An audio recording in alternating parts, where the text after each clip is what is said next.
उभारूया गुढी आनंदाची, मुहूर्त वेळ रोवूया प्रगतीची.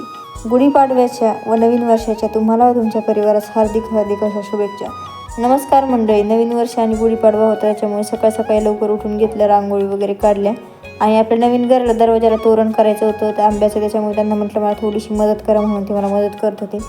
सकाळी लवकरच उठून घेतलं. 5ला उठले, कारण त्यांना पण ड्युटीवरती जायचं होतं. लवकर उठलं, आवरलं, गॅलरी वगैरे धुवून घेतली आणि स्वतः पण आंघोळ वगैरे केली आणि लगेच देवपूजा करायला घेतली.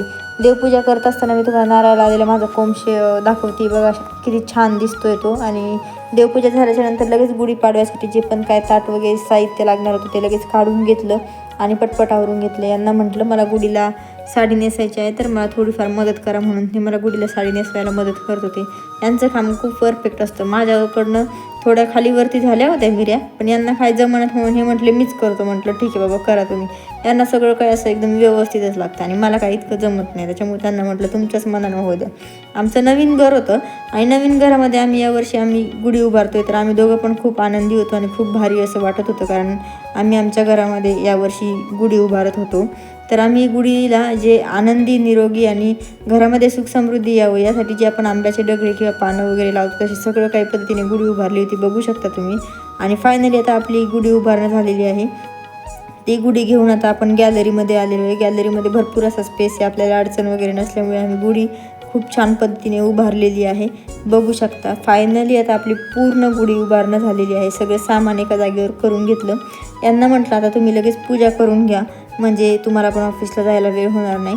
आता चैत्र मास लागलेला आहे आणि त्याच्यामध्ये शारदीय नवरात्र उत्सव आणि गणपतीची पण जयंती वगैरे आहे आणि एक नारायणाची पूजा, म्हणून मी गुढीपाडव्याच्या दिवशी लगेच या 3 पूजा या आहोंकडून करून घेतल्या. यांना म्हटलं लगेच करा. बघू शकता तुम्ही किती छान अशी गुढी दिसते आणि सकाळी खरंच खूप भारी वाटत होतं पूजा वगैरे करत असताना. आता मी झाली विदर्भाची आणि हे झाले मराठवाड्याचे, त्याच्यामुळे आमच्या विदर्भामधल्या आंबील घुगऱ्या आणि मराठवाड्याचा पुरणपोळीचा असं दोघांचं मिश्रण करून बाबा मी आज गुढीला नैवेद्य दाखवला आहे. आंबील घुगऱ्या आणि पुरणपोळी. सकाळी लवकर उठून सगळं काही आवरून घेतलं, मस्तपैकी छान जेवप्पा वगैरे केले.